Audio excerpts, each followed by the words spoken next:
So recently I did a 4-day fast, so 96 hours without eating. But why? Why would you do that? Why would you do any of that? So nothing, no calories, no food, no macros. Surely you got in your protein, no protein, nothing for 4 days. So in this video I'm going to talk about my experiences and why I did this, because man, I've gotten a lot of questions about it. So usually I have B-roll footage on the side from one workout. This is actually going to be 3 workouts. The day 2 lower body workout, the day 4 upper body workout just before breaking the fast, and then an arm day the day after I was refed. And boy, man, it was a big refeed. One thing I noticed was that hunger would kind of go in waves. So around a usual mealtime, you get a bit of a spike in hunger and then it would go away. The next mealtime, bit of a spike in hunger and then it would go away. I would say that if you are used to eating very frequently, this is going to be tougher. For me, I have a lower meal frequency with relatively bigger meals. Often I don't even eat in the morning anyway, and so this was a relatively easy transition. Also, if you are used to eating fairly high carbs and you're snacking throughout the day, it's probably going to be a rougher transition just because you are used to relying on food more frequently. And so if you are someone who's eating higher carb meals 4, 5, 6 times per day, there's nothing necessarily wrong with that, but it's going to make fasting relatively more difficult for most people. And so you might want a more gradual transition to maybe doing intermittent fasting or consolidating meals a little bit just to see how you feel. You don't have to jump in the deep end all at once. Now, in terms of energy levels and just how I felt, totally fine. I mean, I would say basically normal, maybe even parts where it was higher energy levels and then maybe a little bit of lower energy, but for the most part, I felt pretty darn good. Sleep was also something that I was a little bit worried about because when I got shredded, that was awful. I was getting in maybe 3 or 4 hours a night, just not being able to sleep through the night and waking up and not being able to fall back to sleep, going to the bathroom in the middle of the night.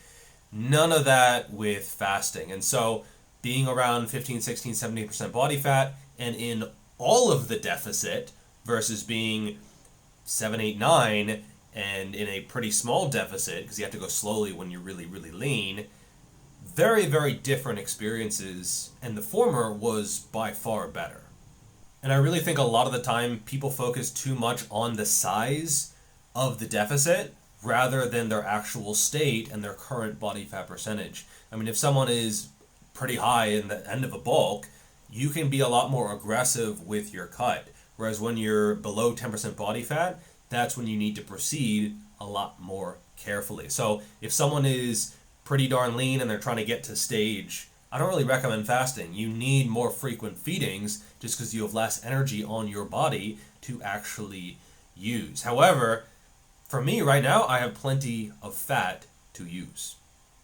For example, right now I'm about 15% body fat, 95 kilos, 210-ish pounds.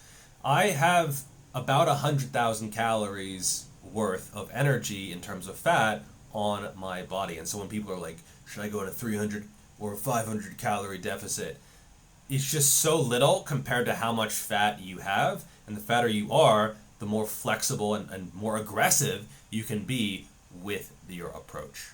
And I have seen a lot of people really kind of pussyfoot their diet where they should be losing more aggressively than they actually are. And there's nothing wrong with taking a slower approach if you found a faster approach doesn't work.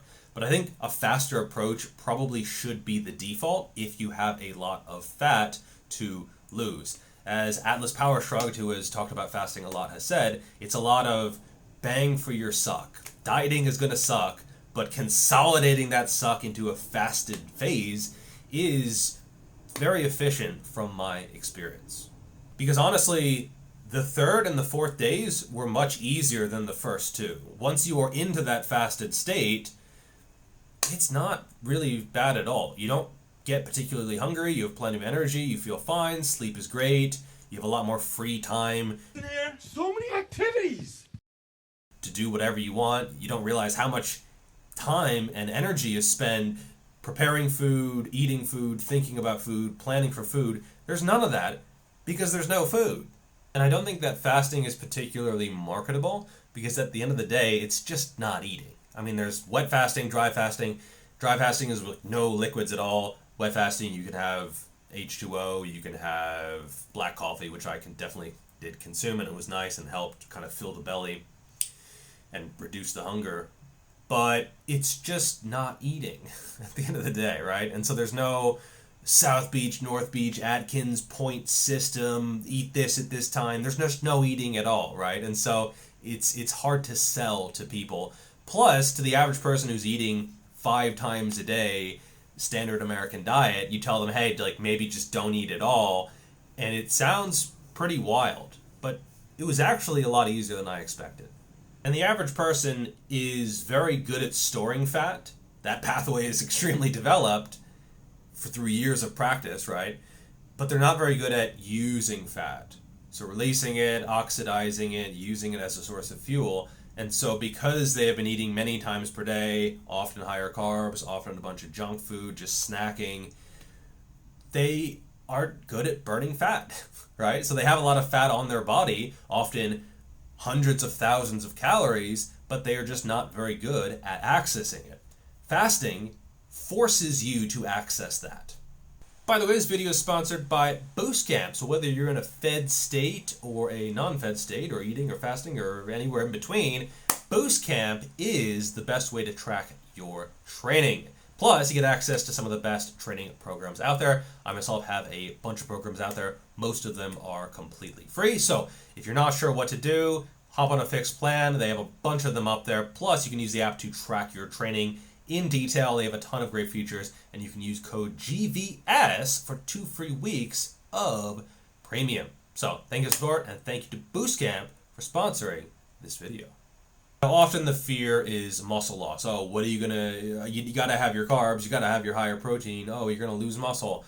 My performance, which I basically tie to muscular size because I know the movements that I've been doing, my performance was good.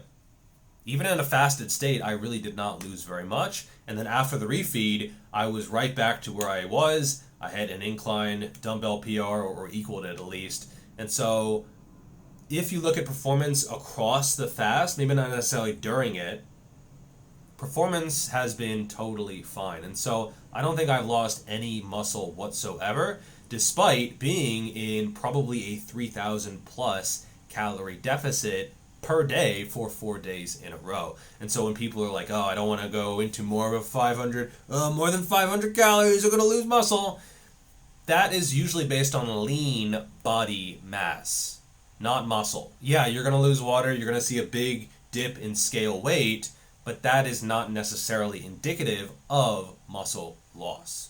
Across the 4-day fast, I went from 98.1 kilos down to 94.2 kilos, so about 4 kilos in overall body weight lost, so almost 9 pounds.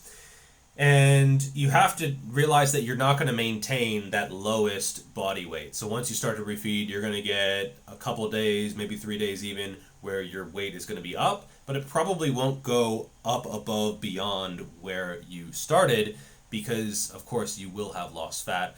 Now, afterwards, I did not restrict. I did not try to go back to maintenance. I kind of just let my appetite and my body do its thing because it's not just what happens on the front side. You got to worry about the backside too. And your appetite or eating schedule or hunger levels throughout the day might be a little bit weird for a few days afterwards. It's almost like your body is jet lagged, where you go from eating normally, whatever your schedule is, to just not eating at all for however long it was, 2, 3, 4, possibly 5 or 6 days. And so your body kind of has to re-regulate that kind of stuff. Now you might think, I can't do this. You can. It's a matter of either willpower or managing your food environment. If you say, oh, I'm going to do a 3-day fast, don't have a tray of cookies in front of you that is going to be sapping your willpower. Okay, ideally, don't keep bullshit food in the house. Now, if you have a family, you have kids, obviously you might need to have snacks and other bullshit for them. Clearly you don't have kids. But it is a matter of managing your food environment and then kind of just plowing through when the hunger hits, because it will hit, but then it also will almost certainly pass as well. Keep in mind that your ancestors had to do this, okay? If you exist, that means that at a certain point in time, your ancestors had to go without food because often food was scarce, unlike today where you can hit a button and get a whole bunch of tasty, delicious food delivered to you. And so genetically, we all can do this. It's going to be maybe easier for some people, more difficult for some people, based on genetics, based on habits, based on what you've been doing recently with your diet, based on your body fat percentage, your training history, all that stuff. But you can do this if you want. Not saying you should, but like you can. If nothing else, it is an interesting experience. Walking around and kind of thinking about how I haven't eaten in 3 days. Like, look at all these other postprandial motherfuckers. Look at all these scum, these food eating scum. It's not like I went to the gym and told people, by the way, bro, I haven't eaten in a long time.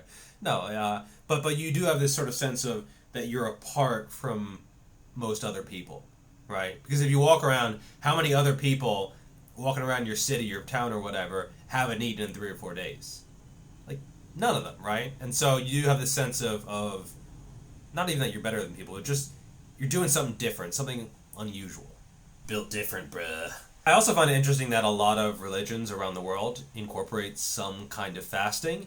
And man, a lot of religions got a lot of stuff right. If you look at the modern world and how things have kind of gone to shit in so many ways, religion actually has a pretty decent track record with having answers to a lot of things.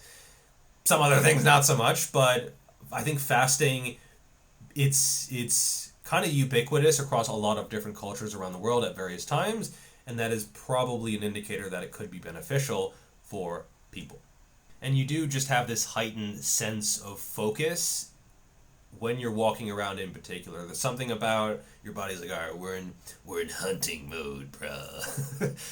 And you also become much more sensitive to the sensations surrounding sustenance. So if food wafts in, the neighbor is cooking something delicious, normally you might not even notice it, but you are dialed in when it comes to seeking and smelling and seeing food. You see someone eat food and you're like, ooh, your mouth starts to water. Whereas especially if you're in a fed state, you're not dieted down, you could care less. Now, is this the key for muscle growth? Like, oh, if you fast, that's how you're going to get jacked from not eating. No, I think it's really hard to do the mental gymnastics to try to get that to be a thing. You could maybe argue that if you become better bioenergetically at releasing and using fat, then later you're still using fat, and so it's an extra source of energy. I mean, if someone is 25% plus body fat, a lot of that fat is often just locked away because you're not good at actually releasing and burning it. Whereas after a fast, maybe that could be more of a thing in terms of opening up that energy pathway and releasing those stores of energy, possibly to use them for muscle growth. Maybe some hormonal stuff with human growth hormone, perhaps testosterone. But I think for the most part, this is an experience and possibly a fat loss strategy. But in terms of muscle growth, I just don't think it's necessary or really just a thing. And in terms of the refeed, I believe it's recommended to break the fast with something very small and digestible. I did not do that. I had a pretty sizable refeed pretty much all at once. I'll put maybe some pictures or videos up.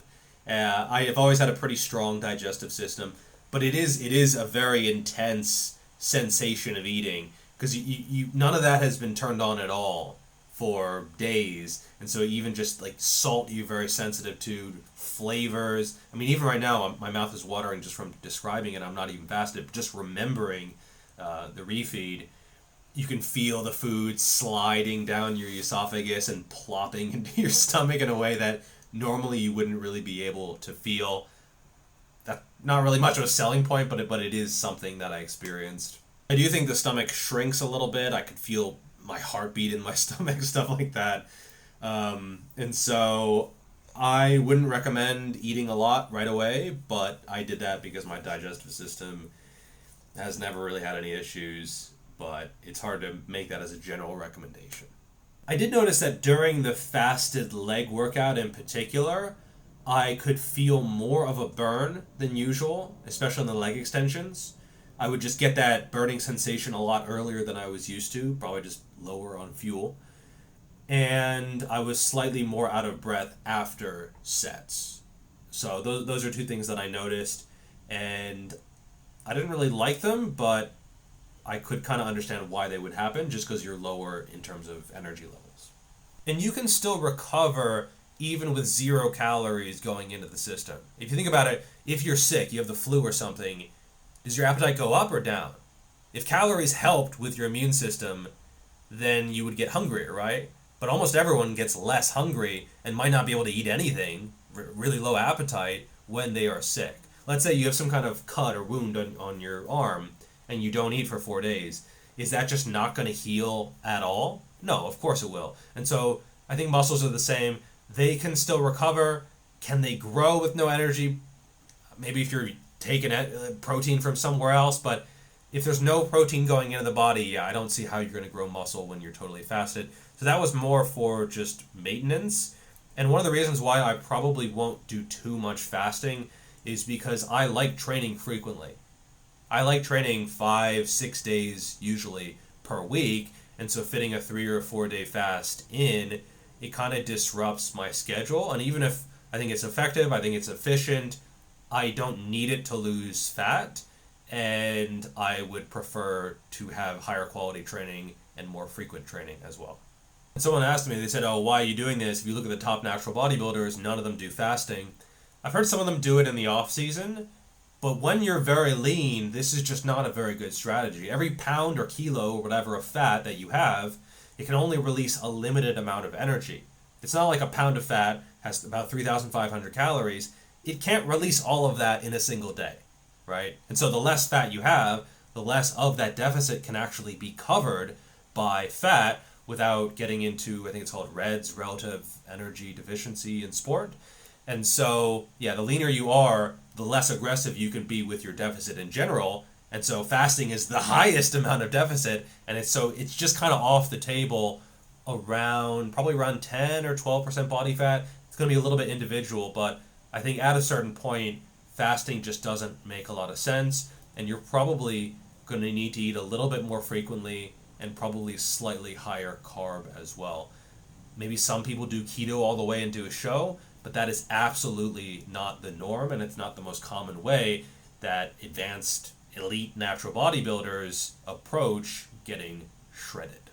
And so when someone says, oh, never go more than 500 calories in a deficit or you'll lose muscle, like, yeah, if you're 7% body fat or something, that's really good advice. But if someone's 17 or 27, it's just you're going to diet way too slowly compared to what you could be doing. Now, in terms of comparing a total fast to a protein-spared modified fast, where you're still getting in usually vegetables and also lean sources of protein, Lyle McDonald has championed this. I found that hunger and just appetite and energy levels were actually slightly better when totally fasted. But in terms of lean body mass retention, I would imagine getting in 150 to 200 grams or so of protein is probably a good idea, especially if you're on the leaner side. Ultimately, I would say try both and see which one you prefer. Also, I'd like to shout out Fazlifts. He has been doing fasting. Uncommon Sense Fitness, he's been doing some dry fasting even. Kudos for that. I don't think I will partake anytime soon. And then also Atlas Power Shrugged. He's been doing this for a long time as well. I know he has a book out about it. I haven't gotten it. I will. I'm the kind of person where I kind of want to try something and mess it up first before I get kind of the expert opinions. But I think that's probably worth picking up as well. And when it comes to fasting, I say, yeah, give it a shot. Not medical advice, but I think for most people it's going to be a lot more viable than they might imagine. So yeah, those are my thoughts, and thank you for watching. Grab my books if you have not. They will help you a lot in your training journey, and I will see you in the next video. Peace.